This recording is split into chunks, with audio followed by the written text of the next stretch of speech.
Have a guest speaker. I'd like to have the guest speaker go first, if that's okay. Any complaints?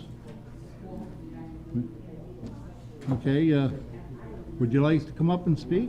Yeah. You be alone or just by yourself?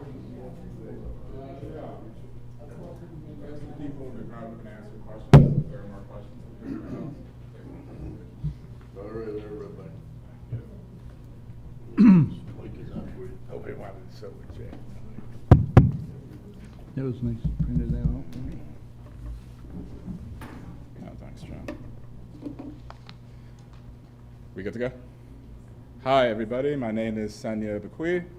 I am here on behalf of Citizen Action of New York. Citizen Action of New York is a local nonprofit.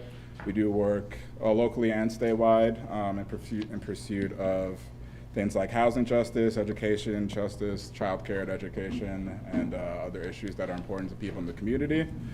And I'm here with some of the members of Citizen Action to talk to you today about good cause eviction in Utica and how we can achieve housing justice. This is John Furman. John, you want to introduce yourself? Nice to meet you all. I recently retired from the Housing Authority, and I've been involved with making Utica a better place for decades. So I'm happy to be here along with our Citizen Action team.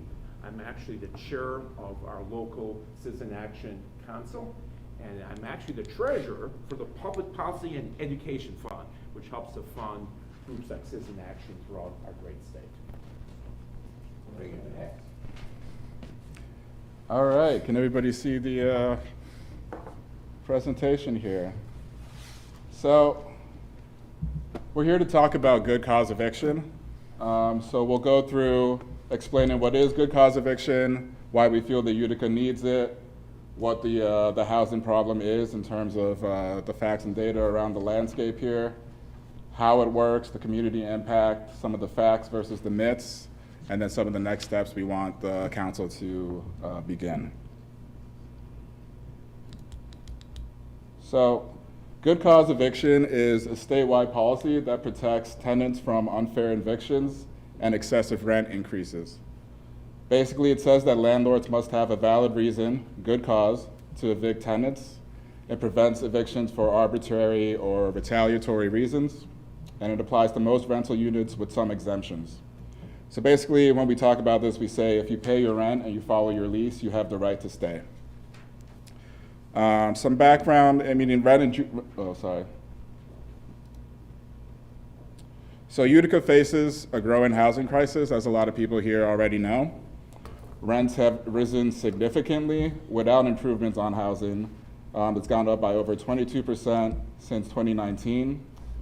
Half of Utica is our renters, our tenants, and 50% of those tenants are cost burdened, which means they pay over 30% of their income on rent.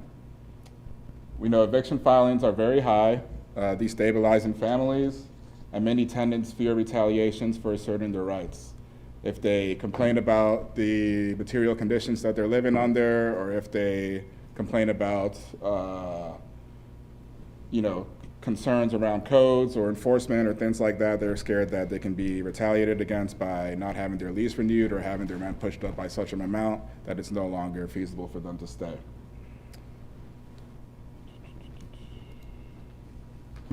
So what good cause does is it helps keep families in their homes and it helps keep neighborhoods stable.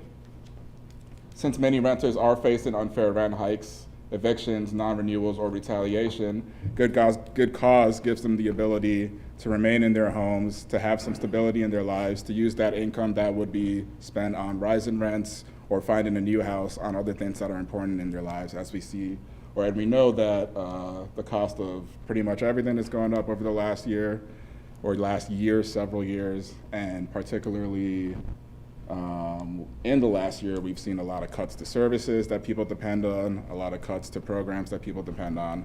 So all of this contributes to a significant housing instability in Utica. And we know that homelessness across the entire nation has gone up by, I think, almost 40% over the last 2 years. But here in New York State, it's also risen significantly, and we see that in Utica all over the place.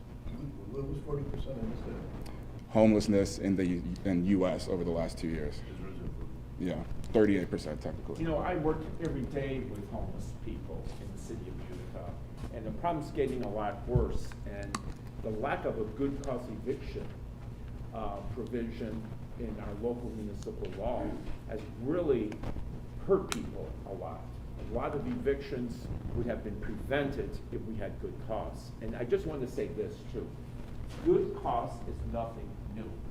In the affordable housing industry and subsidized housing, we have had good cause for decades.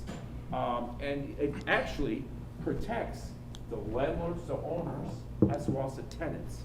And it's good for the community because it ensures stability. Landlords can rely upon tenants who want to live in their apartments for a long term. The tenants also know that they'll be able to stay there on the long term.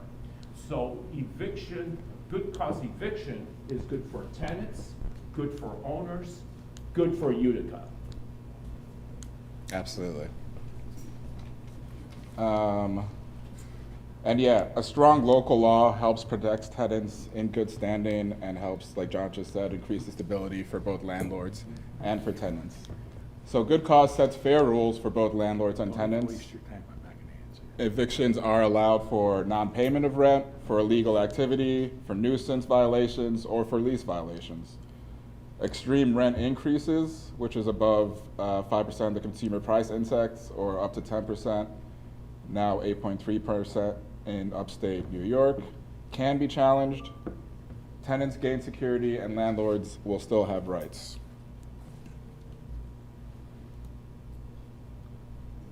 So good cause is actually a policy that we've been fighting for like 5 years to be passed statewide in New York State. And it was passed successfully in 2024 across the state, but due to the strength of the landlord lobby, basically it was weakened to the point where it wasn't passed across the entire state, but like except for NYC, and then other municipalities had to opt into it, which is the way they opted into it is by having their local common councils or city councils pass the legislation. But some of the talking points that were voiced against good cause was that this is the same as rent control, this discourages investment, it hurts small landlords, or it creates unnecessary bureaucracy. But we know that these are actually all myths. Landlords still have the ability to raise rents reasonably.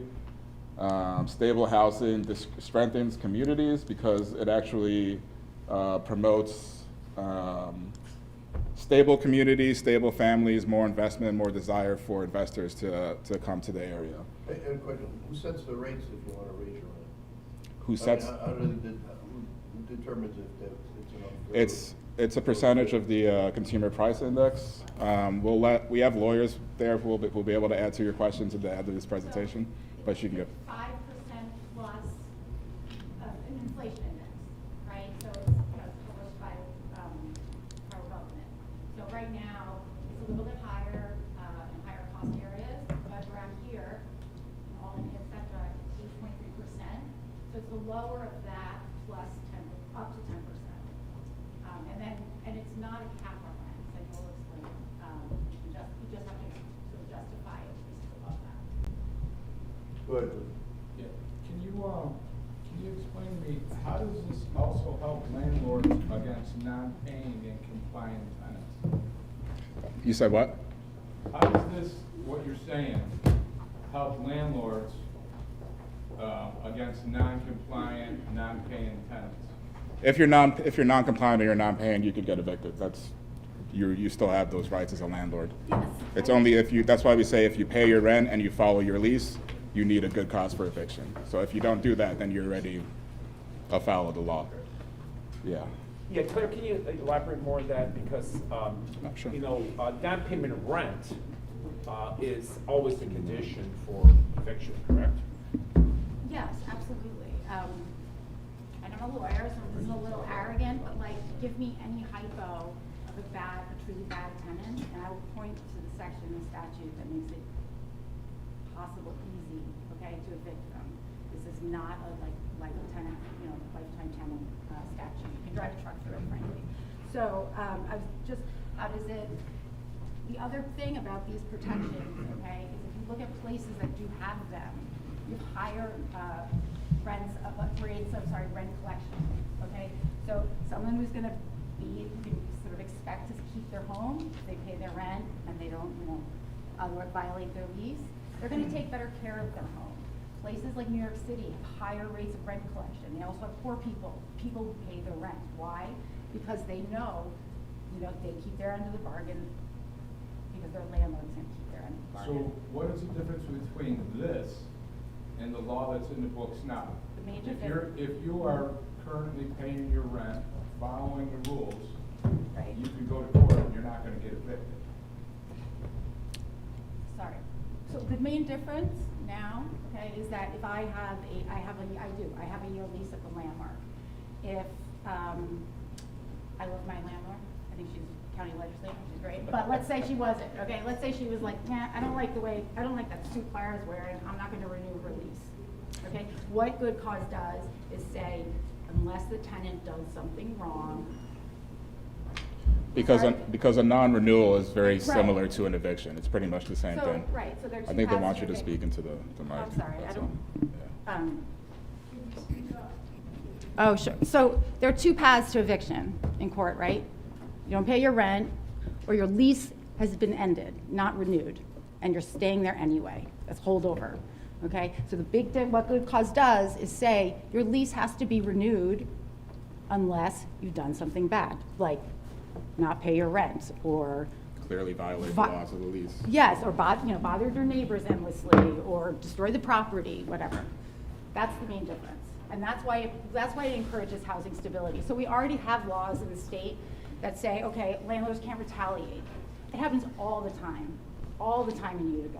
You get into the facts of an eviction, and someone's being evicted because they asked their landlord to spend a little money rehabbing and make repairs, and that's, no, we don't want to spend money rehabbing, making repairs. We'd rather kick him We're out and gonna get somebody recycle. who wants. We're gonna So- recycle tenants. So let me ask That's you what this it would question. stop, So, yeah. you're on your lease topic. So I own a house. I'm Mhm. saying if I own an apartment building, I have all my money invested in it. I got leases all over the place. I don't have the right, when your lease runs out, you signed your lease. When your lease runs out, me as the owner of that property should have the right to say who I want to put in that. If, let's say I had a house and all of a sudden my daughter became of age and wanted to live there, Great. okay? So Yep. you're gonna tell me that I, as the person taking care of that house, taking care of everything, don't have the right to put who I wanna put in that apartment? No, I'm gonna tell you that if your daughter wants to live in the apartment, that is good cause for evicting the tenant that's there. That's what I mean. Give me a hypo, any hypo. So remodeling, renovating the whole house, bringing it to compliancy. Right. Both floors are getting evicted, Mm-hmm, sorry, non-renewed. right. Sure. You need the I'm person to investing all leave, my money into both floors. and you need the person to leave, current tenants to leave, so Because you can make no significant. water, no electric, none have it. So, right. That's So- good cause, is what you're saying. Under that rule, I So- could say, so in that these are the specific- reasons why you have to go and I'm not renewing your lease. Well, it depends on the reason. That's what the law does, okay? So there are. Yeah, there it says you have to give a good reason. So you would Right. make, That would I be the can't, I'm not in reason. charge of that. You Right, would so make in that that. exact The house. circumstance, Sorry? Nobody okay? can live here. In that exact circumstance, the tenant would have the right to come back after you did the rehab, okay? And you couldn't just like pretend, oh, I'm just gonna say that they need to leave. No, they really need to leave, okay? You're not, So you have to give them first. Yes, but for example, you wanna increase the rent to recover the cost of those Yeah, no repairs. doubt. So That's you investment, can, but- okay? But, it's not a rent cap. But after I invest all that money and I wanna maybe move my rent from $700 Right. a flat to $1,200. Right? Just, the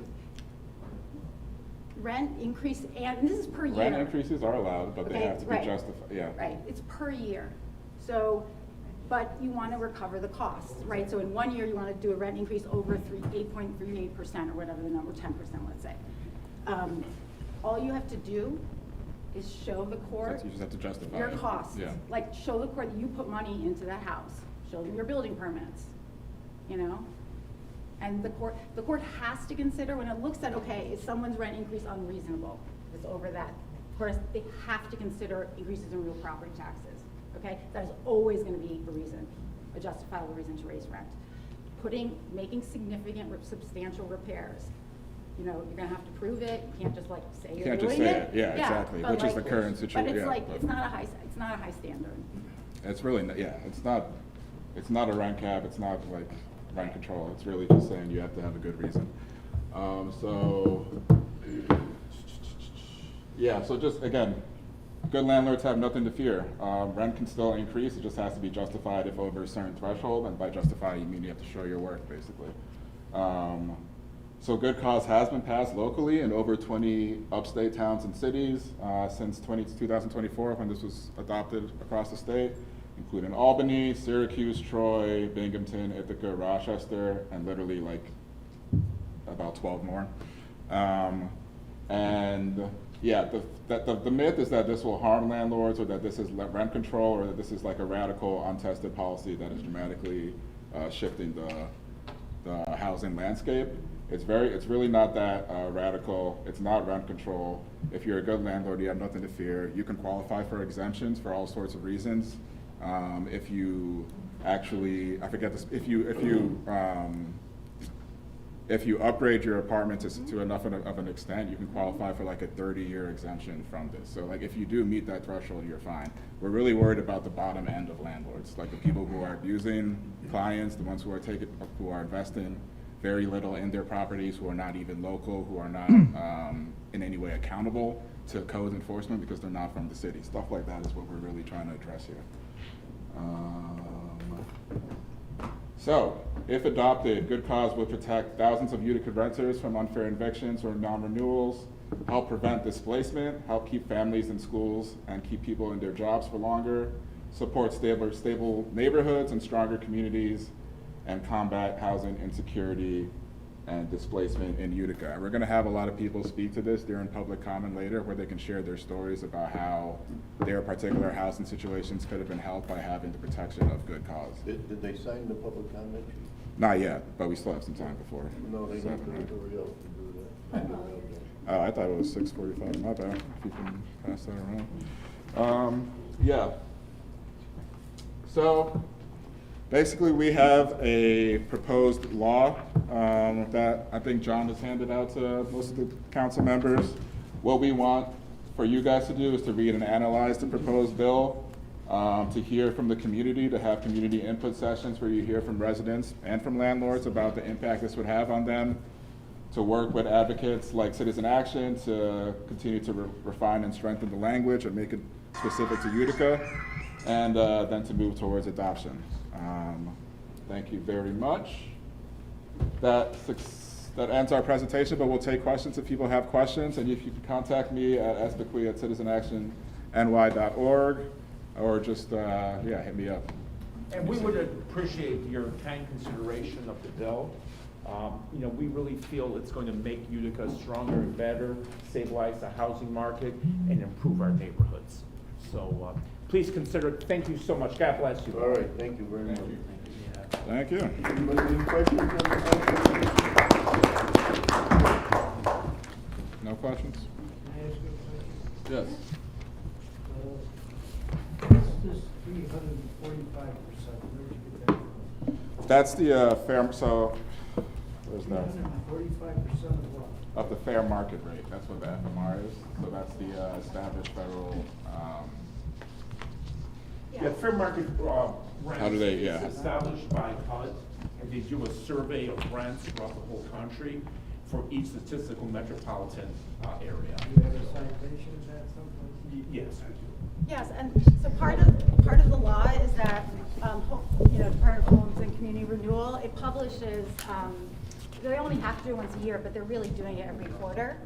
So they publish a chart that just says, okay, for a 1-bedroom, a 2-bedroom in this county, this is fair market value. The point of that 345%, sir, the exception is that this is another category of housing. My apartment, the Landmark, won't be covered by good cause. Because that's considered like luxury housing. So that's Right. another exemption that exists for people who are Right. luxury So- landlords, Right. so they don't have to worry about.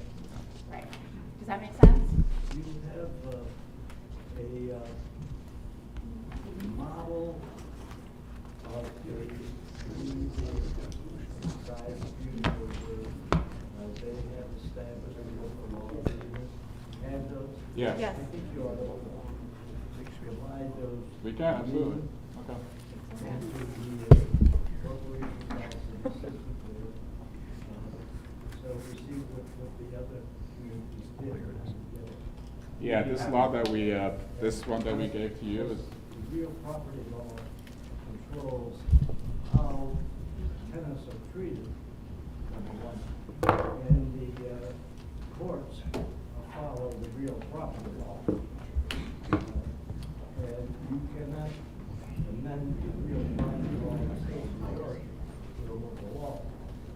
So all of these references have to be looked at to see if they follow. I'd like to see what other communities did. Can you just hand this to me? I think for the purposes of, what's this? Those are the local laws passed. What is this? those are local So laws. those that are have local been laws passed in Local laws that Ithaca, have with- been Ithaca, right. Troy, Thank you very Albany. much for that. Yeah, Did you get a copy to the Kingston, Beacon, Corporation Council there? We gave a copy of the local law that we asked you all to look at, and I that's saw based, that. yeah, that's based on the law in Ithaca and in Troy, but this is a more example. We I'm can looking provide for a more. little more than that. Yeah, We can provide you that. yeah, and we'll provide that to Whatever the this is. Okay, sounds good. Thank you so much. I also do have a question regarding non-payment. Let's say there's non-payment for a specific amount of time. Landlord moves for eviction, files serve, appearances noted, and then the tenant pays and is now up to date with payment. What's the result based on the statute? So the result is the same result that it is now. Essentially, a tenant can, get current on their rent during a proceeding, like before they're evicted, and quash a non-payment. Then what you want to do, right, is you're a landlord. You're like, I don't want to spend money and time coming back to court. This person's going to be late again. How do I know? Because they've been late or not paid rent, 6 times in the last 2 years. That is grounds for termination of lease, okay? And then you're doing an eviction based on holdover. Is there a grace period built into the new statute for non-payment?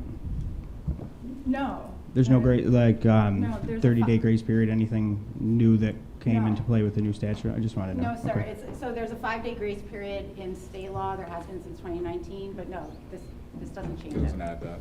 Yeah. Any All right. further questions? Good, thank you. Thank you very for your much. time, yeah. And everyone have a blessed Merry Christmas and a Happy New Year. Thank you. Thank you, John.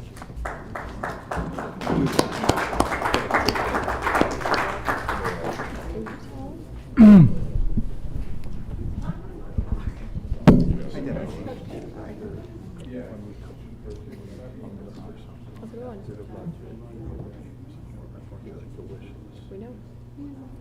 Sure, we can do that. Great minds. Which ones of them?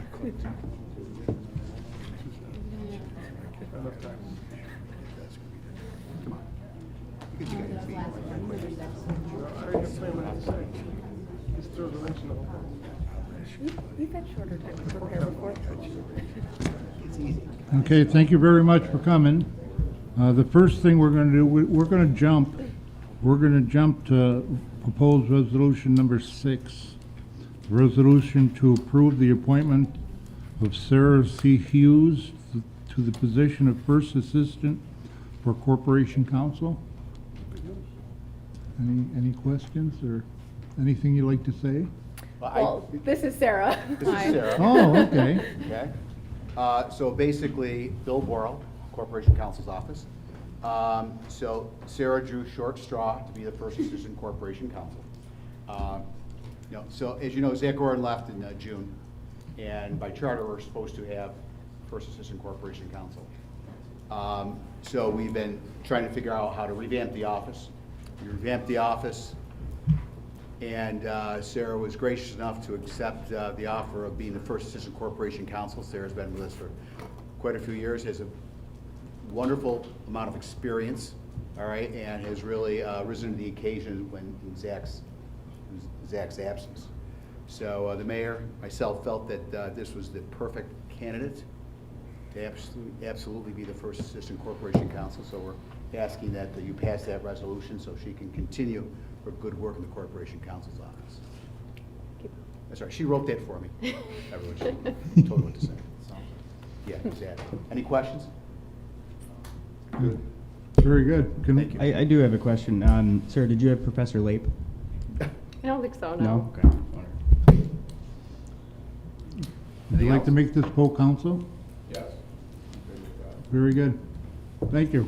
Thank you.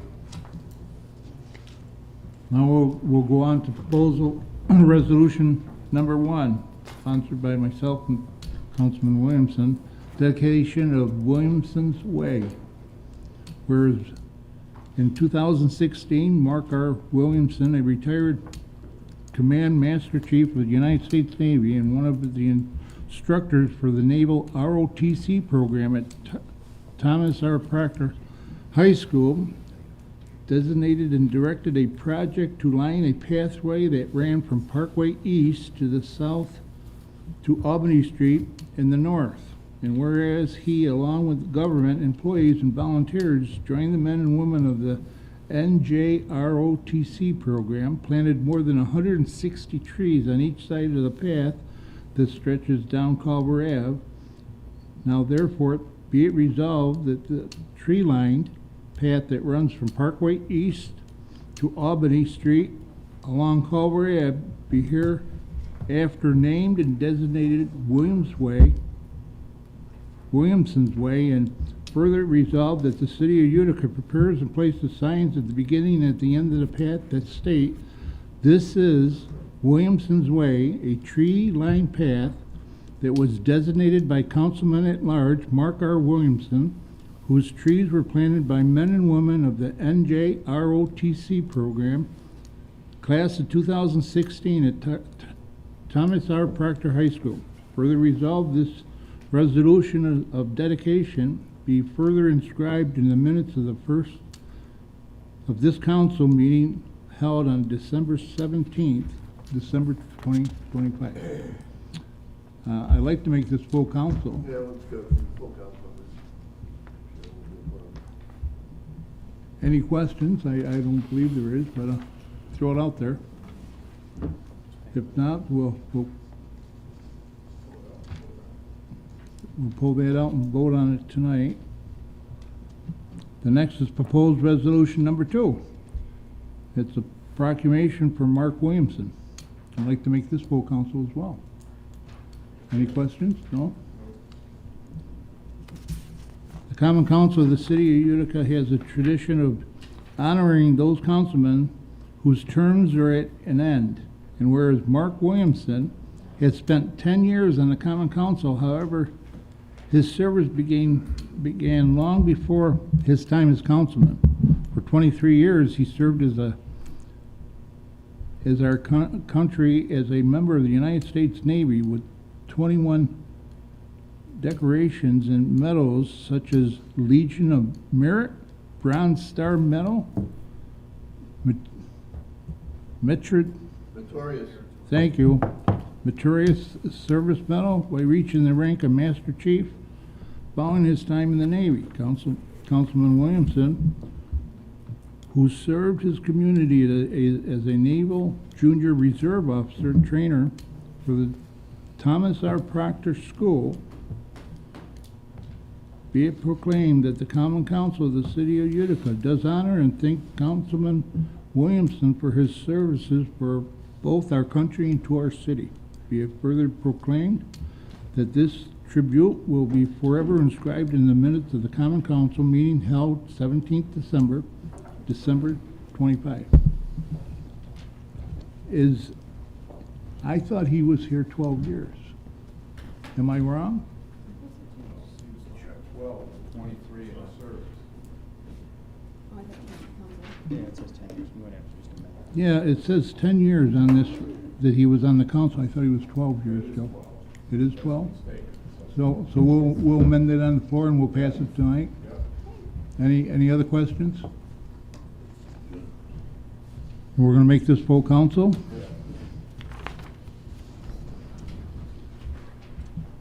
Proposed resolution number 3. Resolution approving agreement with the Municipal Housing Authority of the City of Utica, Utica, New York, DBA People First for demolition services. I'll pass this over to Mr. Sokolowski.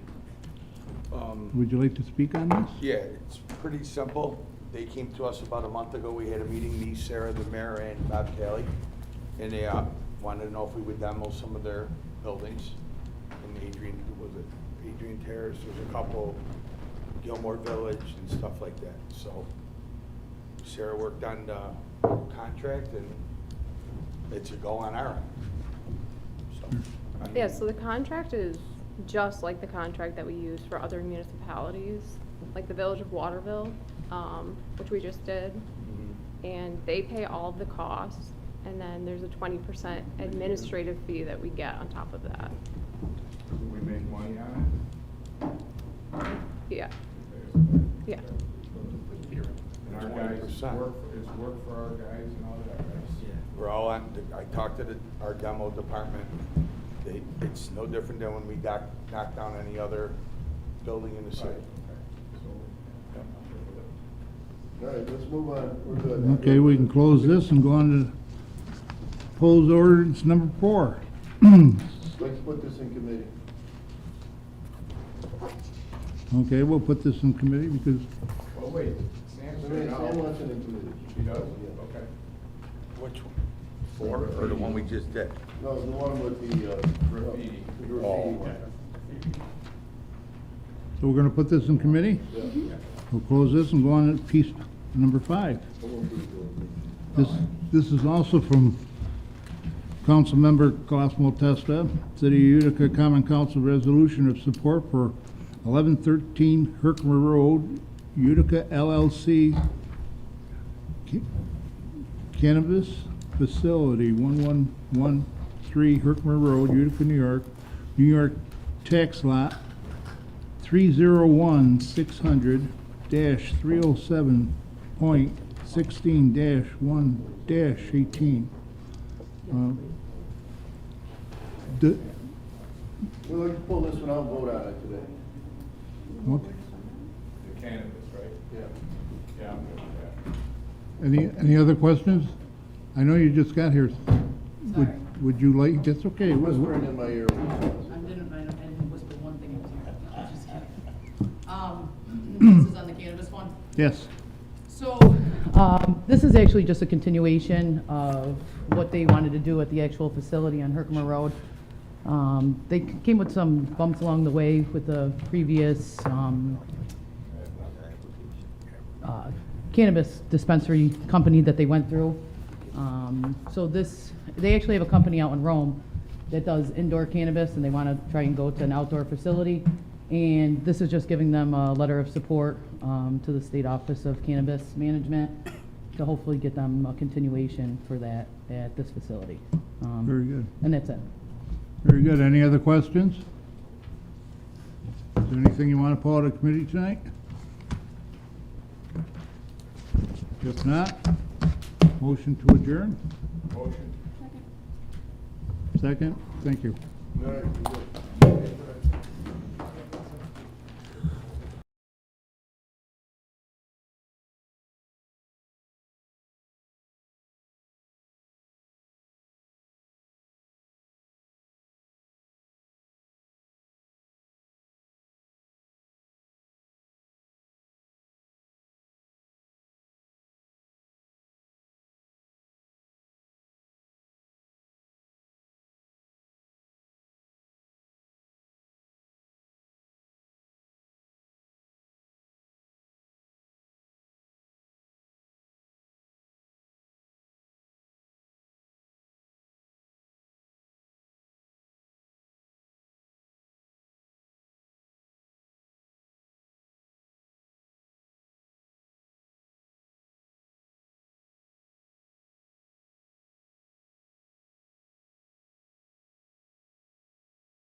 come to order.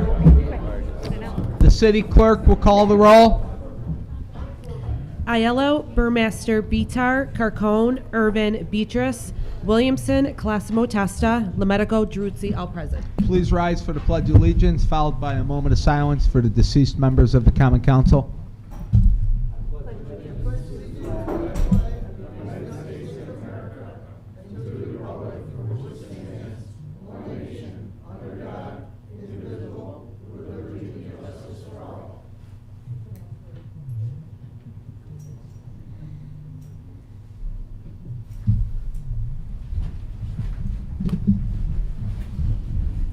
Is there a motion and a second to dispense the reading of minutes from the previous meeting? Motion. Thank you. Public comment period. We have 8 speakers tonight, 3 minutes per speaker. Our first speaker is David Starczewski, or Stolarczyk. Yep.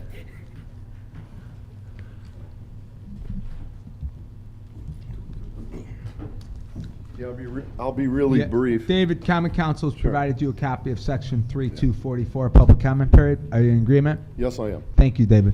Okay, really quick. I want to talk about one other thing, but I'm glad I came for the good cause eviction. I think it's really great. Rate increases would be my real concern, to just frivolously increase these things if there isn't any adjustment to the facilities where people rent. But I do like the concern that the one gentleman raised, that if you have a family member you want to rent eventually to them, you know, you do have the right to, after the lease expires, to make that decision, okay? So I do like that. I don't want to get any more on that. I'll learn more about it as we go along. But the real reason I was going to initially discuss something, and then I decided, as I promised during the other meeting, I just want to make some comments that I heard on the past discourse from the last meeting. I'll be really brief. I'm trying not to be negative, but I did get concerned. First, I respect the Utica Fire Department putting, you know, baby Jesus, we love you. I just love that. I've been here, city of Utica, since '61, and I just like people, you know, expressing their faith in that positive way. So the other individual was concerned to say, well, you're an atheist. Hey, you don't like the United States. It's founded on Judeo-Christian values. I'd say go to Cuba. I'll pay your ticket one way, or go to USSR. You'll see what it's like to be in a culture that's not Christian. You got a culture here that allows, you know, look at your charities, look at all the causes that are great here. I would say, instead of fighting something to that individual, I didn't have the ability to respond last time. Try to learn why people accept God. You know, why do they accept God? There's so many, 98% of the population, and then I think you'll be at peace with yourself. The other thing, I wanted to talk, like, again, a lot of people that come here as immigrants, you got to realize there's this culture here. You take a pledge of allegiance to the flag of the United States of America. So I did over here that we're flying other countries' flags here. That's great, you know, but USA comes first. Always remember that. Your country of origin is second place. You become a citizen of the United States. Just remember that. And the United States flag should not fall second place to any other country's flag if you're flying here at City Hall. I would be really offended by that, because a lot of people fought in World War I, World War II, Korea against communism, Vietnam, and a lot of people lost their life for these causes in this great country. You know, think of it. You come in this country, you got benefits, food stamps, health, you got all this care that people provide. And then you got a caring concern of the community. Let's just not knock God. I salute the fire department. I always love that when I drive down by South Utica. So just realize there's people and why they're doing this, and you get this good faith and this inclusiveness because of the great USA. The coinage, in God we trust, and even the pledge of allegiance to the flag, under God, one nation under God. If you don't like the culture, I would say, you know, go elsewhere. You know, don't try to radicalize it or change it because you don't like it. There's so much greatness that comes, and anyone who's homeless, don't knock the Utica, city of Utica, or the council. You got an area where you can speak your mind, appreciate things, use common sense, sometimes I don't think you have, and try to volunteer your time to do something, not just live in the city If you're homeless, try to volunteer your time, and you'll find people will find you a way to earn a living. Do some good, and good comes around for you. Anyways, Merry Christmas and God bless everybody, okay? Thank you, David. Carolyn McLeese.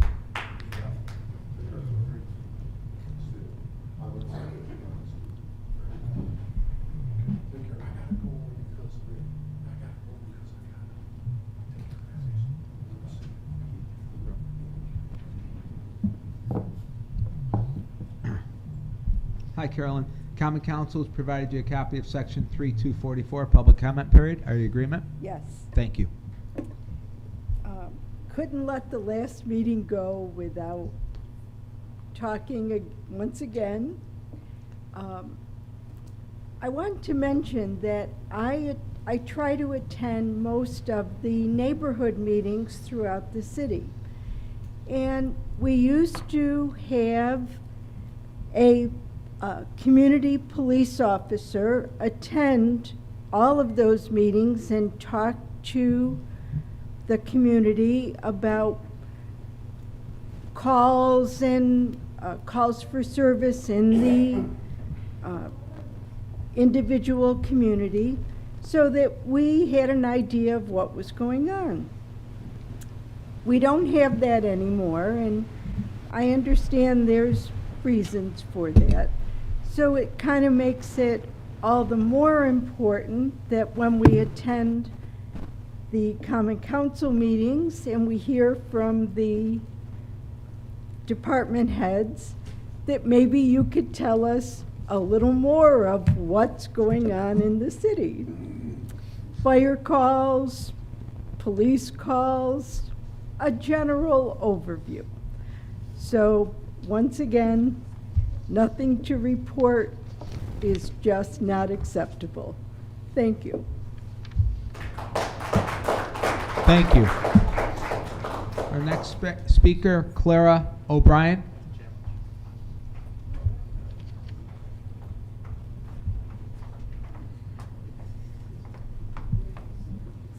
Good evening. Clara, Common Council has provided you a copy of Section 3244, Public Comment Period. Are you in agreement? I am. Thank you. Clara.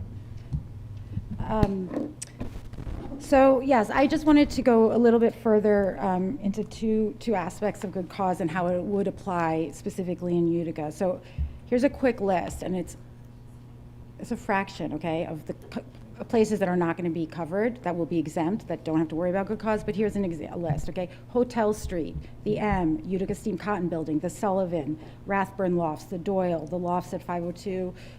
Landmark, okay? None of these buildings will be subject to good cause. Why? Because there's an exception for housing, rental housing, that gets its certificate of occupancy, okay? For 30 years, you're carved out. So new buildings, since roughly like 2004, okay, they're gonna be exempt. The law automatically sunsets in 2034, okay? So that's basically all these properties have a ramp-up time before they even have to think about it. And I presume they're the for-profit ones are the ones who pay, taxes. They're not tax exempt. So, and also, all of the affordable housing that is exempt. Specifically, I think what I've seen in Utica is not just rising rents. If the market supports it, fine, right? We don't do price fixing. God bless America, et cetera, okay? But when you have rising rents without improvements in housing conditions, okay, you're ripping people off. And that, that is not the kind of landlord that Utica wants to attract, right? So one pro-landlord incentive, okay, for Utica adopting good cause is to say, look, if you bring your property up to code and you get a CO, you're not going to be covered. You're exempt from this law for the next 30 years. And I know that we have properties that are falling down. Okay, when I first drove up here, that's what I saw. And having that kind of, decrepit housing, it doesn't help anyone in the city. It doesn't help property values for owners. It makes it harder to attract businesses here. So the good cause would provide financial incentives, essentially. To get slacking landlords on board. Yeah. Oh, and one other thing, there are two pieces of the law that a municipality can tailor to its market. So one of those is how you define small landlord. So the default in the statute is 10 units. You own 10 or fewer units statewide. Every single municipality that has opted in has reduced that to 1. Why? Because unless it's a public company, no one can figure out, okay, like how many units you own, because we all do it through LLCs, et cetera. So a pro-landlord reason to keep that at 1 unit is that any landlord, let's say it's 10, any landlord that brings an eviction case, says, hey, I'm a small landlord, this doesn't apply to me. The only way tenant lawyers, okay, can get the information to verify You're gonna that's have true. to finish up. Okay, is to subpoena, okay, and that is going to slow cases down further. So, yes, I would encourage you to follow the trend and kick one. Thanks. Thank you, Clara. Our next speaker, Tom Marasco.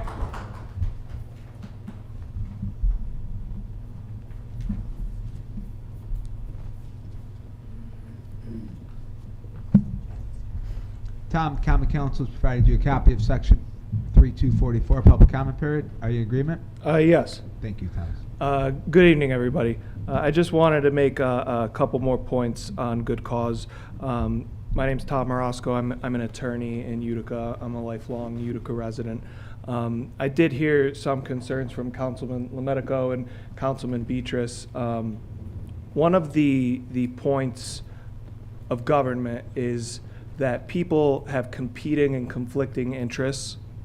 Government is not going to make sure those competing and conflicting interests never come into contact with one another. But we need to make sure that they come into contact as infrequently as possible. That's what the point of government is. And so with good cause eviction, one of the things that I think is incredibly important is the fiscal responsibility that is associated with having this policy. Rising evictions, rising rents, as Claire talked about and as other people talked about, leads to nothing but more evictions. And what do evictions lead to? They lead to homelessness that fills up city shelters, that leads to people going to Oneida County DSS for rental assistance, for placement in either hotels or homeless shelters that are already at capacity. By reducing the number of evictions that happen by implementing good cause, you alleviate that fiscal burden on taxpayers in the city of Utica, on taxpayers in Oneida County, and you create a more stable housing environment for everybody in the city. You stabilize the cost of rents, you stabilize people's living situations, and you really create a community that allows people to feel secure, that allows people to want to come to the city, and that to really flourish in the city of Utica without the risk of unnecessary eviction over their head.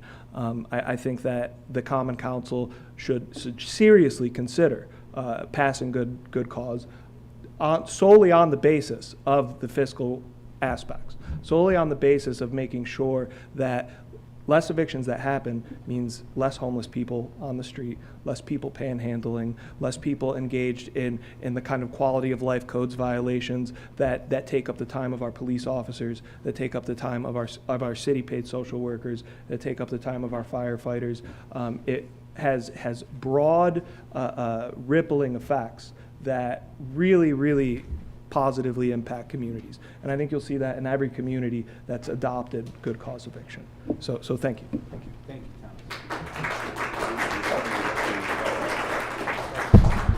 Tom. Next speaker, Dawn LaGuerre.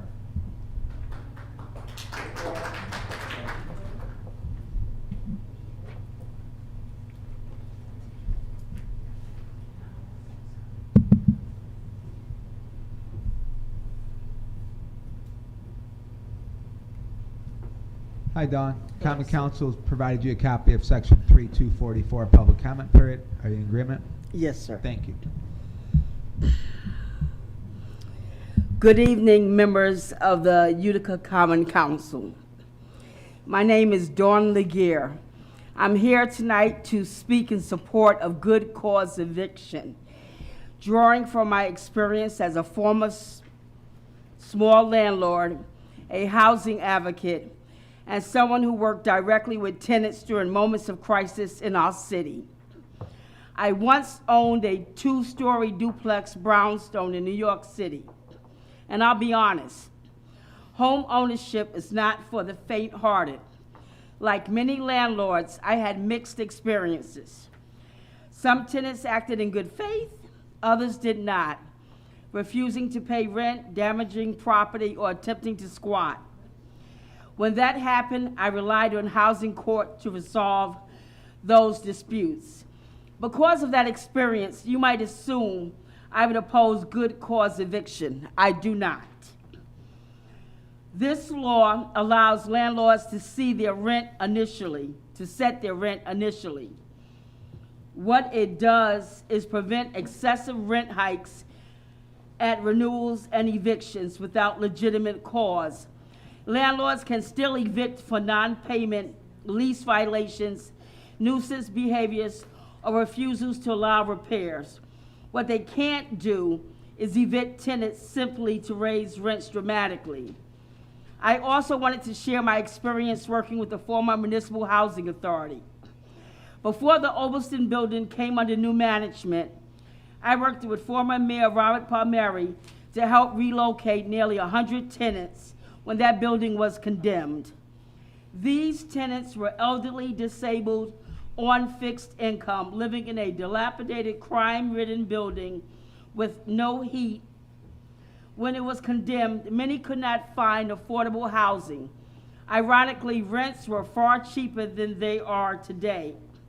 Today, a 1-bedroom apartment in Cornhill rents for about $1,300 without utilities.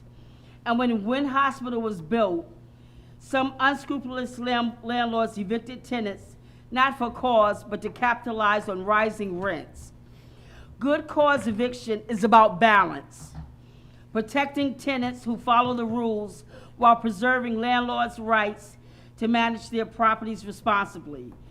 I urge the council to support this law and advocate for protection that reflects Utica's housing reality, especially for tenants in small buildings. Thank you. Dawn, thank you.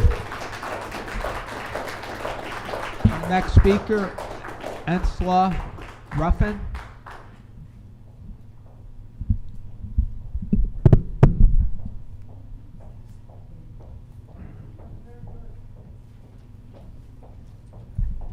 Common Council's provided you a copy of Section 3244, Public Comment Period. Are you in agreement? Yes, I'm in Thank you. Hi, everyone. I wrote something, guys. I'm kind of bad at public speaking, but bear with me. Good evening. My name is Enosha Ruffin. I'm a community organizer, a lifelong New Yorker, and a tenant right here in Utica. Like many working families, I have experienced job loss and financial instability numerous of times in my life. Whenever that happened, I took accountability and worked out payment plans to remain in good standing with my landlords. Some landlords showed understandings, others did not. I have lived in homes that appeared acceptable from the outside, but were unsafe and unlivable on the inside. I have encountered landlords who prioritize profit over people and use every available tactic to extract more money or force tenants out. These experiences are not isolated. They are common. Let me be clear. Not all landlords are bad, and not all tenants are negligent. When the system lacks balance, the most vulnerable people pay the price. Good cause protections exist to prevent unjust rent increases and retaliatory or unwarranted evictions. Responsible landlords who follow the law and treat tenants fairly have nothing to worry about from these protections. If any council member were able to spend any time on Oneida Street or volunteer at the Cornerstone Church, they would see the consequences of inaction firsthand. Families, elders, and children are in immediate need of safe and affordable housing. This is not the radical. This is happening right now. We are in a housing crisis, and what we are discussing today is not radical. It is necessary. And this is not only the first step we need. We need stronger protections, more resources for the unhoused, and real support for families facing temporary crises that threaten their housing stability. Finally, I would like to address the lack of engagement I observed during this presentation. When elected officials are visibly distracted, it sends a message to people you represent, people who trusted you with their voices and their struggles. And it shows that you guys feel like we're not worthy of your attention. So housing insecurity is not a personal failure, it is a policy failure, and it requires leadership, urgency, and respect. Thank you. Thank you. Our next speaker, Jay Barton. Jay Barton.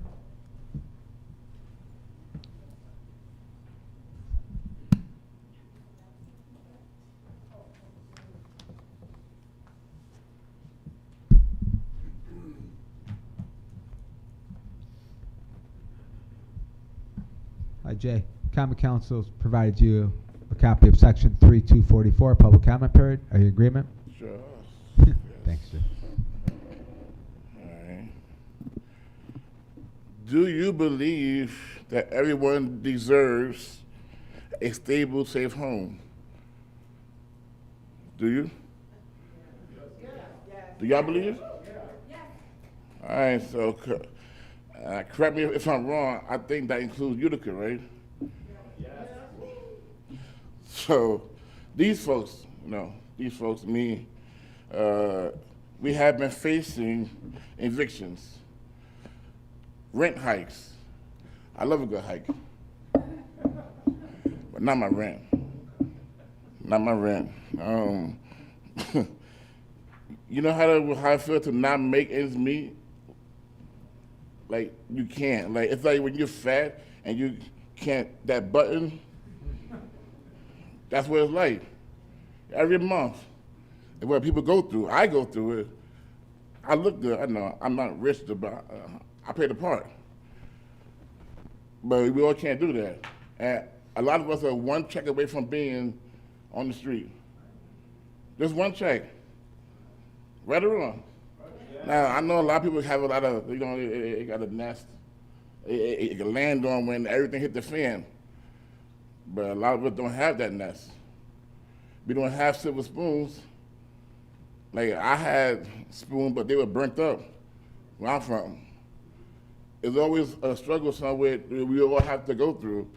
And if you don't care about your citizens, your neighbors, your voters, we're the voters, is the common council, what's common about it? What's the common thing that we can agree on that we all need? Housing. Y'all got a house. When you go home and you sip your hot cocoa and you hug your loved one and you look at that tree, take a minute and think about those who can't do that. That's what I'm saying. Have more in common with the people who are here and counsel us in the right way. That's it. Our next speaker, Richard Rodrigo. Thank you. Hey, you did good, Jay. Yeah. Hey, how are you, my friend?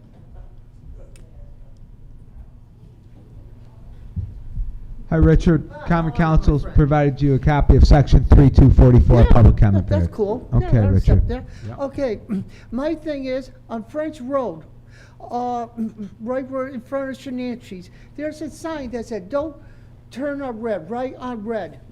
That's all filled up of bullet holes. That doesn't look good, especially when we are getting tourists in, like for the Boilermakers. People see the bullet holes. You know what I mean? French Road, right where Shenanchie says, "Don't turn on red." That's all full of bullet holes. Why can't the city have it fixed? We want to make Utica look good for tourists, and especially with the Micron coming. The county executive, Mr. Pacenti, said a lot of people might be coming to Oneida County, and people want to shop at Shenanchie's. They see that sign 04 bullet holes. That doesn't look good. That's all I have to say. I say if the city DPW could, or the public works part could fix it, that would be good. That's all I have to say. Thank you, Richard. Our last speaker, Francis Brown.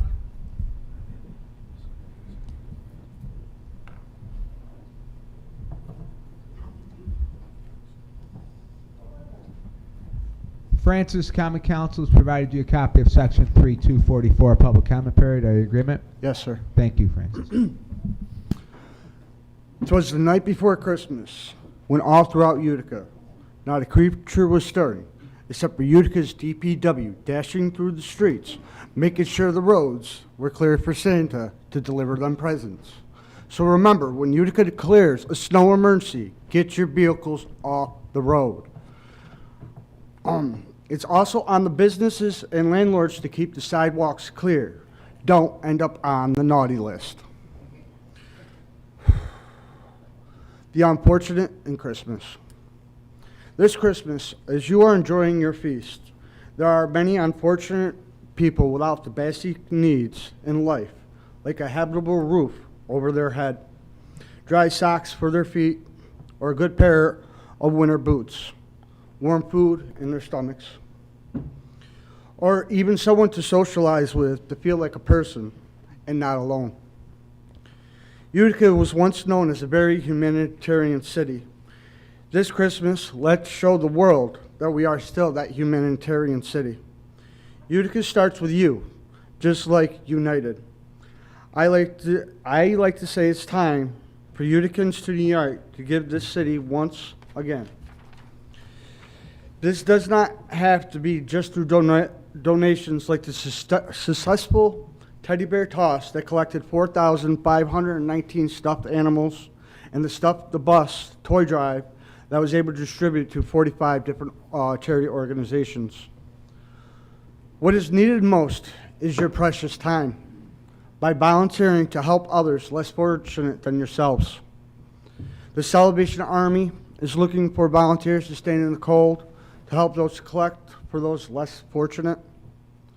I strongly believe that no veteran should go hungry ever, especially during the holiday season. So please reach out to the Veterans Outreach Center to see what you could do to prevent a veteran from going hungry. Remember, it's because of them veterans that give you and me the right to stand before this council to speak our opinions of what should and can be done. If you love Utica's rich history like I do, Oneida County History Center is a great place to volunteer and learn at the same time. Of course, the Landmark Society of Greater Utica is 100% volunteer-based organization and could even use your help with your knowledge of the local area can be of value. Some other local organizations looking for volunteers, not only at this time of year, are the Rescue Mission of Utica, Johnson Park, the Utica Food Pantry, the Hope House, the Community Actions Angels Program, Utica Zoo, Utica Public Library, the 50 Forwards Program, and many, many more. Nelson Scooter would like to remind you about Purrs and Whiskers, Stephen Swan's Humane Societies. They need donations and volunteers too.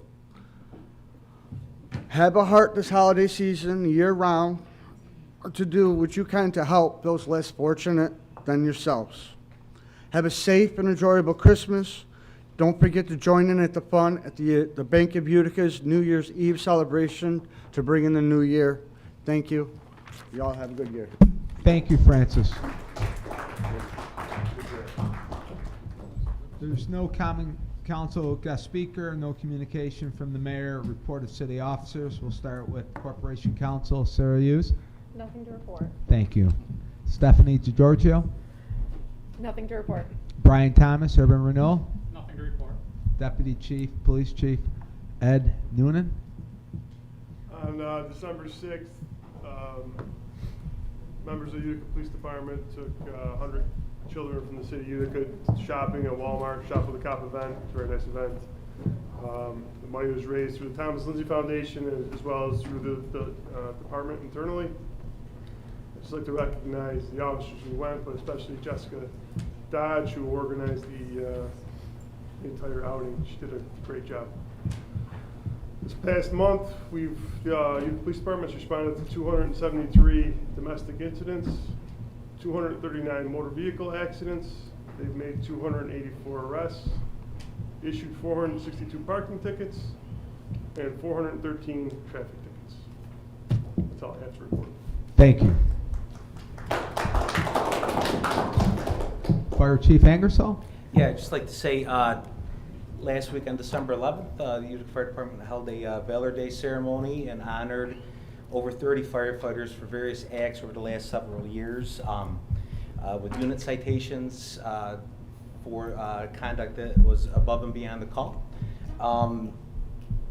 To also illustrate what's going on in the city, for the month of November, the fire department responded to 1,198 calls for service with over 600 transports to local hospitals and several working fires. And we did take delivery of a brand new ambulance. We'll be getting that in service soon, and we're looking forward to the first couple weeks of January, where we're going to be taking delivery of a new fire engine as well. Thank you, Chief. Our DPW Commissioner, Mark Sokolowski. Yes, I would like to report that I will look at that sign on French Road with the bullet holes. Also, the DPW has gotten 18 inches of snow, and we've been out there 18 times. Not like these guys with their cows, but I thought I'd throw that out there.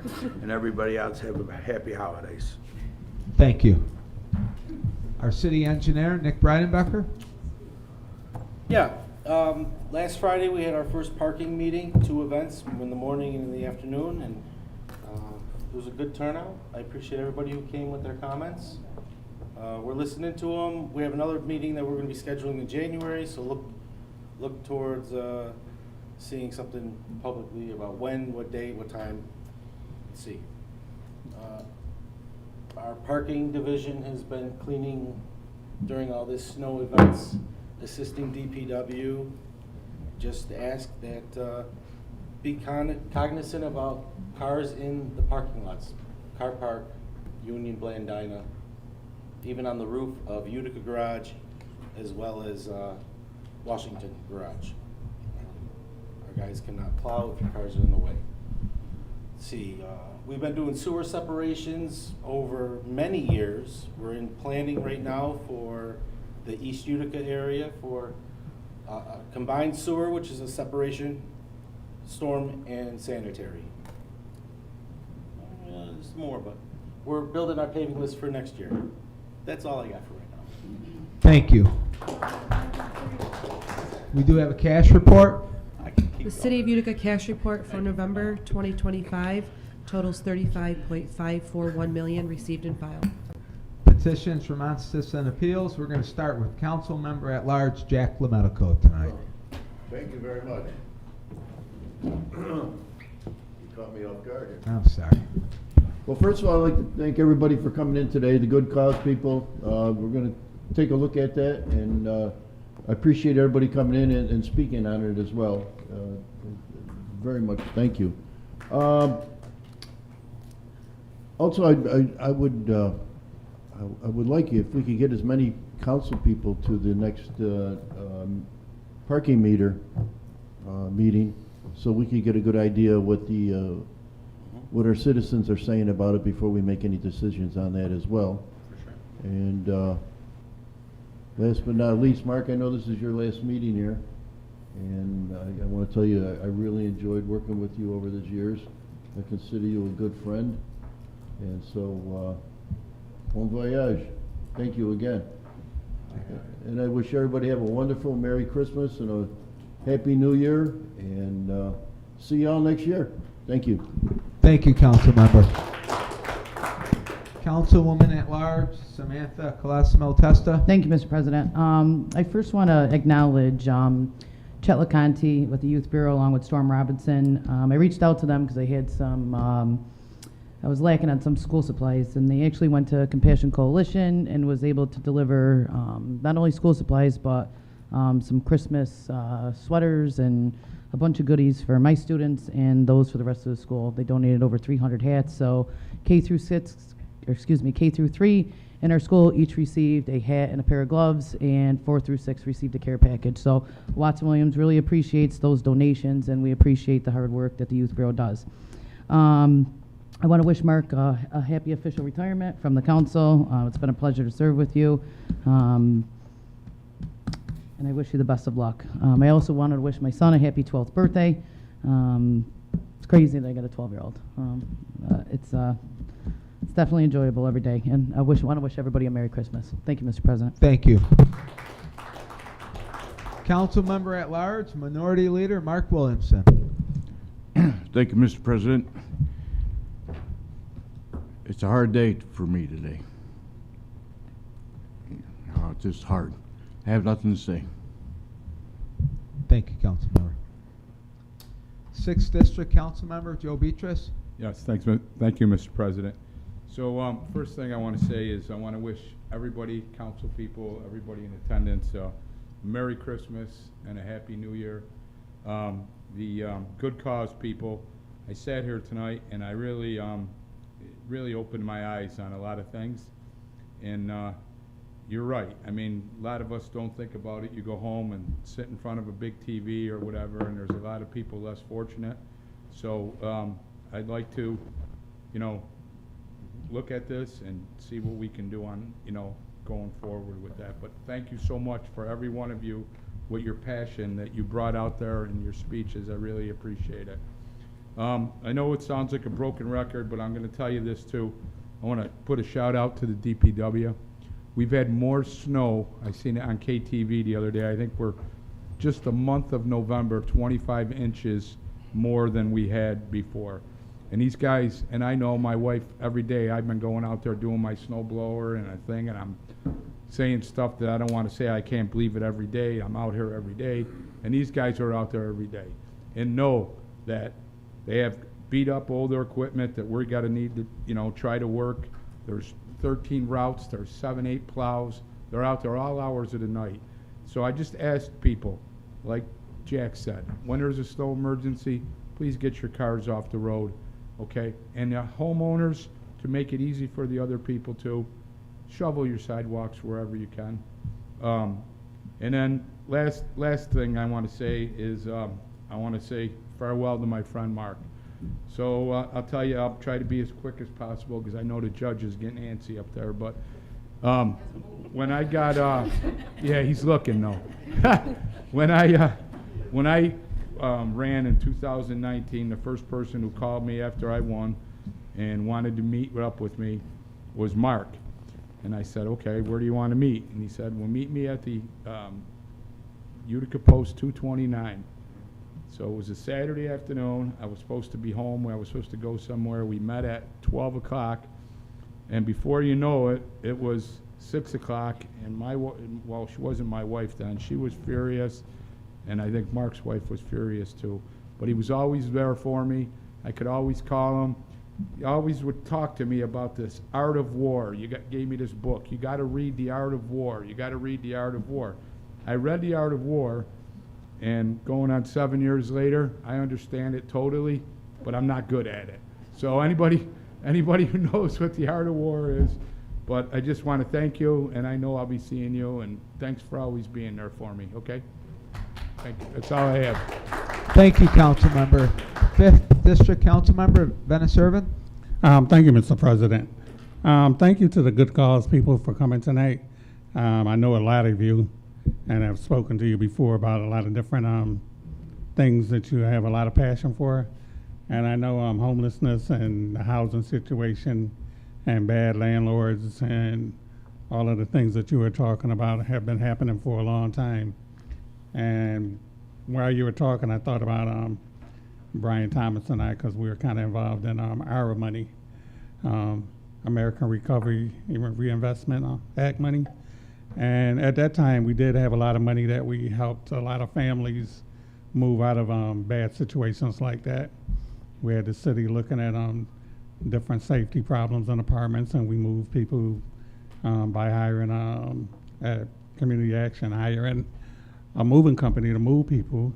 and we paid a lot of rents that were due 6 months back and 3 months forward if they would go through different trainings, which we didn't get anybody to do that, so we could help them with the rent going forward. But I know you're passionate about what you're talking about, and I do support your cause and hope that as we meet as a council and look at it and we talk to the judge and other people that we can do something about that. And I think that's all I got. Thank you. Thank you, council member. 4th District Council Member Frank Carcone. Yes, on behalf of the people of the 4th Ward, I am out there talking to people, even though a lot of people here don't think I am. They were very happy with the police department, the ambulance service, the DPW. Nick came a long ways with the roads. We got a lot more to do, but I've had a lot of compliments on Mohawk Street. I want to thank Melissa and Andrew for all their hard work and making things easier for us in these meetings. And I do also got my eyes opened a lot today, more than I usually have, but thank you for coming in. And I want to wish Mark nothing but the best. He was a great council member. He helped me my first 2 years here. He's a great person. I seen him with the ROTC out there working hard. And God bless everybody, and everybody have a great Christmas. And I also love that sign in front of the fire department. Thank you, council member. 3rd Ward Council Member, President Pro Temp, Joseph Bitar. Thank you, Mr. President. Thank you, everyone, for coming tonight. Thank you to all of those who participated in public comment. We hear you, and we appreciate you coming in. Next, I'd like to echo what many others have said. I'd like to thank you for the years of service. We certainly appreciate it as a city. And looking around here, congratulations to the rest of the council members on re-election. I know we have a new term coming up in just a couple of weeks here, so looking forward to that. Otherwise, Merry Christmas, Happy Holidays. Everyone have a safe holiday and good New Year, and we'll catch up in 2026. So thank you, Mr. President. Thank you, council member. 2nd District Council Member, Robert Burmaster, Majority Leader. Thank you, Mr. President. I again want to thank everybody for coming. You opened my eyes for this, the tenants, and I think it's a great idea. The departments, you know, we're lucky. We're lucky we have the departments we have. I'm going to miss Mark.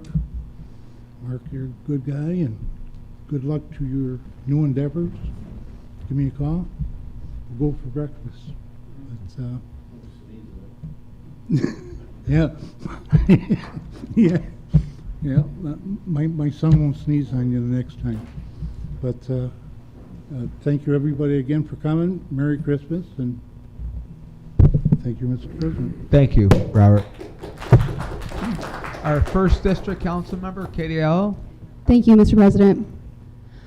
Okay, 2 weeks ago, this council passed a 3% bed tax with no restrictions. We were told the law needed to move quickly so the city could begin collecting revenue in 2026. Then yesterday, through the Board of E&A, the mayor approved a series of budget transfers providing salary raises to 6 employees, mostly in his inner circle, totaling approximately $40,000, not originally budgeted for. What troubles me is that these raises were not brought before this council during the normal budget process. Instead, these raises were advanced 2 months early, routed through an administrative board, and broken into a series of small enough transfers. In my opinion, this allowed the raises to avoid council review and public scrutiny.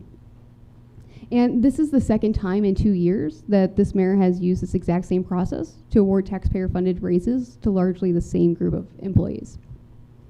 This pattern speaks to the priorities here. When the administration comes before us to ask residents for more money, we are told the city is in a financial crisis. We are told there is no alternative and any delay would be irresponsible. Yet when it comes to time to make spending decisions inside City Hall, especially decisions that benefit the mayor's inner circle, that sense of crisis suddenly disappears. At this mayor's request, this council has raised various fees 15 times. We have raised taxes 17.5%. We have allowed entirely new fees to be created without council approval. And last meeting, we provided easily up to $1 million in new unrestricted revenue. And almost immediately after that vote, the mayor felt comfortable transferring money out of accounts like DPW overtime at the start of winter to start funding raises for his closest staff.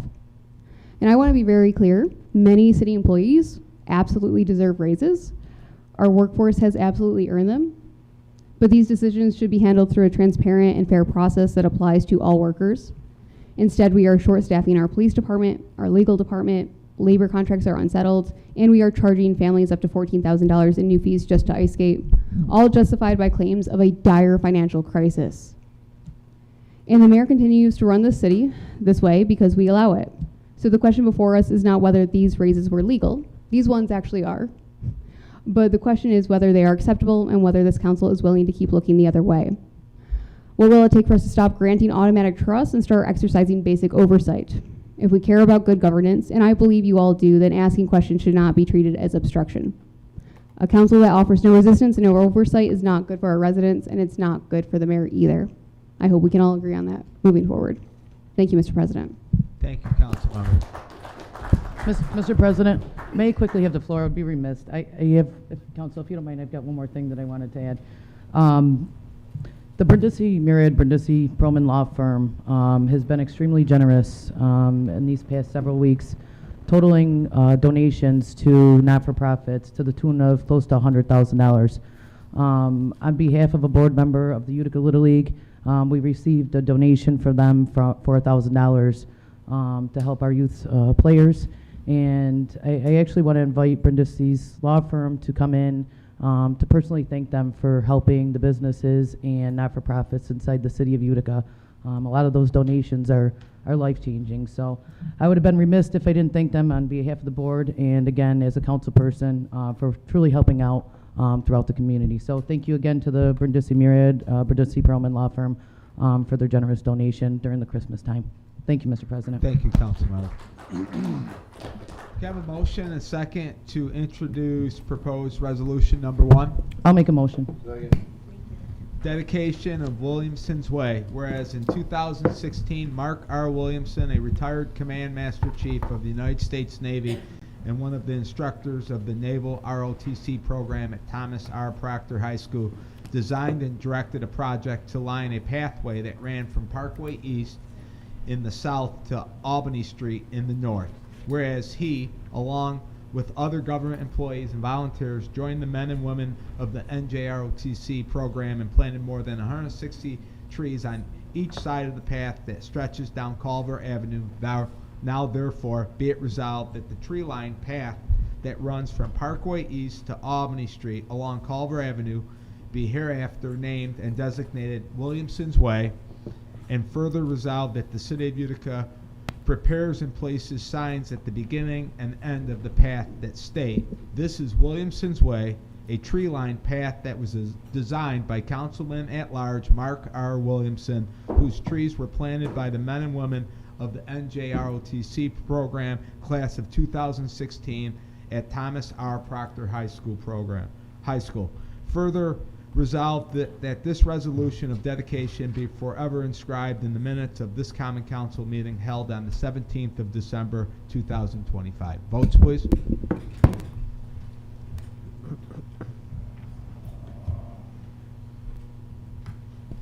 Nine yeas adopted.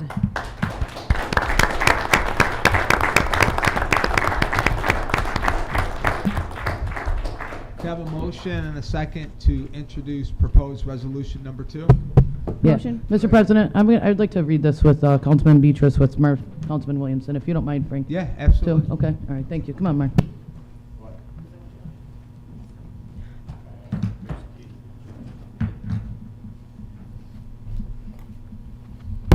Oh, God, shocked me. Got a lot of electric tonight. It took 7 years to read a book. Yeah, okay. All right, so this is a proclamation for Councilman Mark Williamson. Whereas the Common Council of the City of Utica has a tradition of honoring those council members whose terms are at end, and whereas Mark Williamson has spent 10 years on the Common Council, however, his service began long before his time as councilman. For 23 years, he served our country as a member of the United States Navy, with 21 decorations and medals such as the Legion of Merit, Bronze Star Medal, Meritorious Service Medal, While reaching the rank of Master Chief, following his time, the Navy Councilman Williamson would serve his community as a Naval Junior Reserves officer trainer for the Thomas R. Proctor High School, which you did a fantastic job throughout all those years, and those kids really, truly had the privilege of having you there. Whereas Councilman Williamson has been involved in all city matters during his decade of service and was innovative when it came to the parks and the beauty surrounding Utica. And now be it proclaimed that the Common Council for the City of Utica does honor and thank Councilman Mark Williamson for his service to both our country and our city. And be it further proclaimed that this tribute will be forever inscribed upon the minutes of the Common Council meeting held on this day, December 17th, 2025. Thank you, Mayor. Need your vote, please. Wanna say anything? Wanna say anything? Thank you. My body's hurting. Oh, yeah, we gotta vote. Come on, babe. Go sit down. Okay.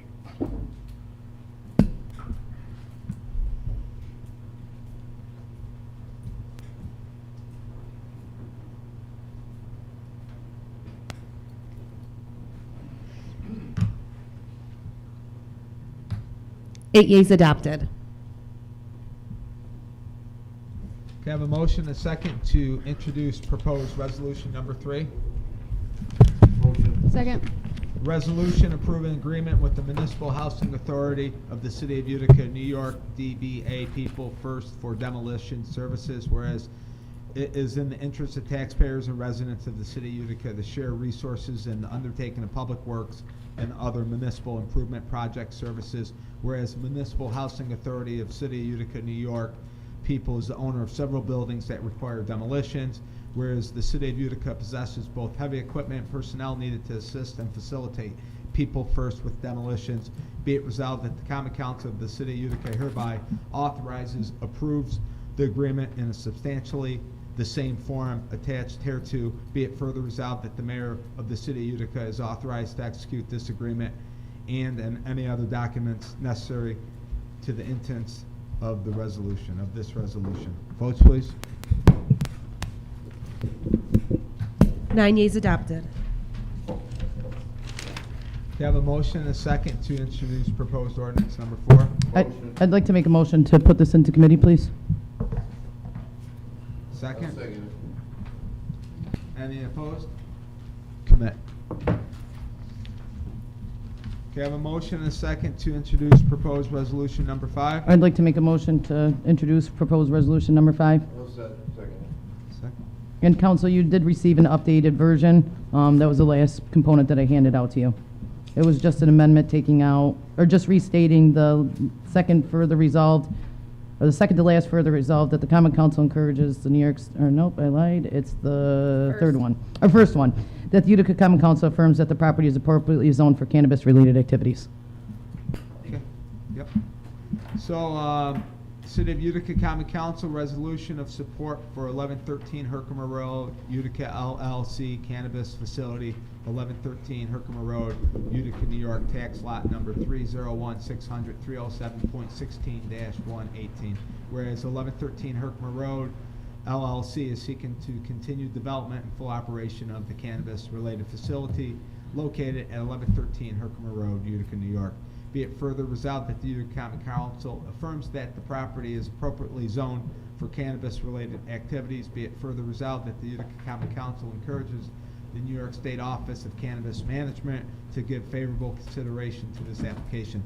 Be it further resolved that the city clerk is hereby authorized and directed to transmit a certified copy of this resolution to the New York State Office of Cannabis Management and to any other parties deemed necessary to this resolution. Votes, please. 9 yeas adopted. Anything else, council members? I gotta say, Ralph. One more. Do we have one more? Oh, okay. A motion and a second to introduce proposed resolution number 6. Motion. Second. Resolution to approve the appointment of Sarah C. Hughes to the position of First Assistant Corporation Counsel. Resolved that in accordance with Section 2.065 of the Utica City Charter, until First Assistant Corporation Counsel, the Common Council of the City of Utica hereby approves the appointment of Assistant Corporation Counsel Sarah C. Hughes to the position of First Assistant Corporation Counsel. this appointment and approval should be effective immediately. Can I have your votes, please? Mr. President, were there a round of raises that you gave to the law department as well during E&A? Yes. Yes, there was, okay. And did the entire board of E&A vote in favor of those raises? Yes. Yes. Okay, thank you. Can I speak on this then too? I know she doesn't, but as long as she brings it up. With the law department, I think it's also important to note those were raises. With Zach gone, now that salary is no longer a part of it either. So actually, a law department, for what we budgeted for, is about, I think, $8,000 less than what it previously was costing the city. And, well, also, back to the point, congratulations, Sarah, and looking forward to having you. Thank you.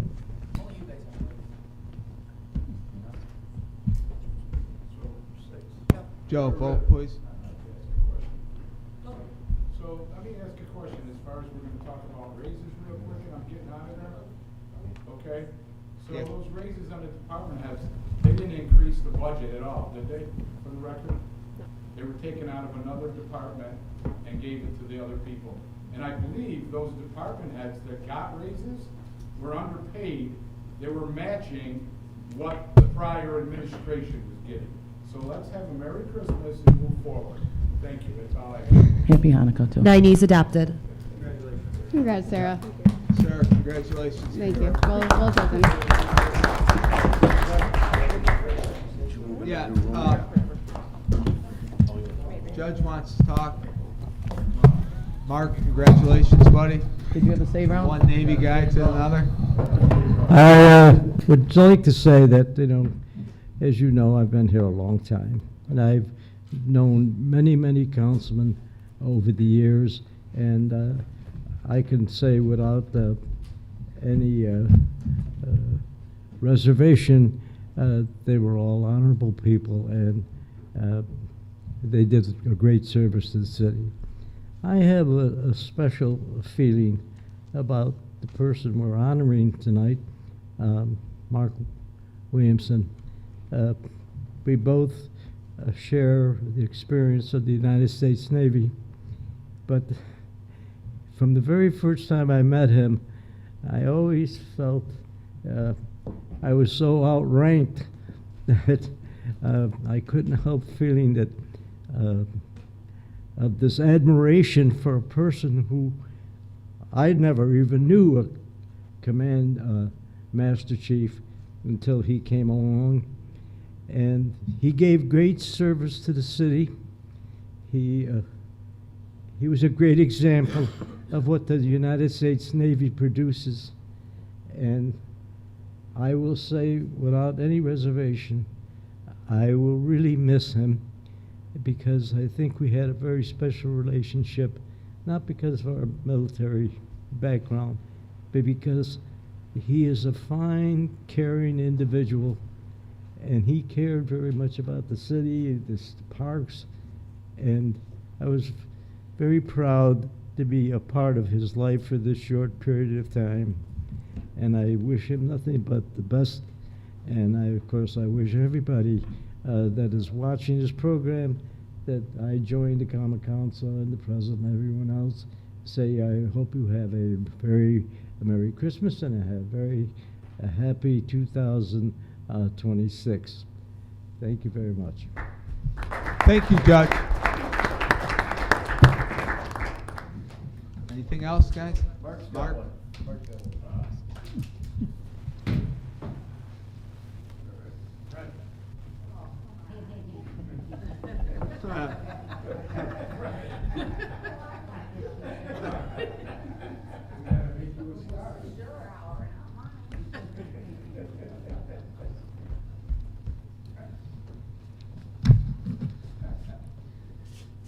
My woman. She's been with you for thick and thin, for 3 wars, Desert Storm, Kosovo, Iraq. And I came home and I served this city for 12 years. All I can say, I did my duty. And without her, it would never have happened. I love you, Fred.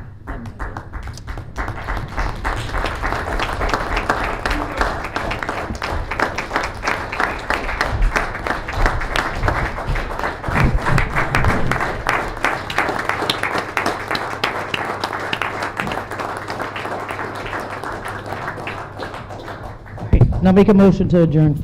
Adjourn. It took 7 years to read that book. He still doesn't know. And he still didn't get it.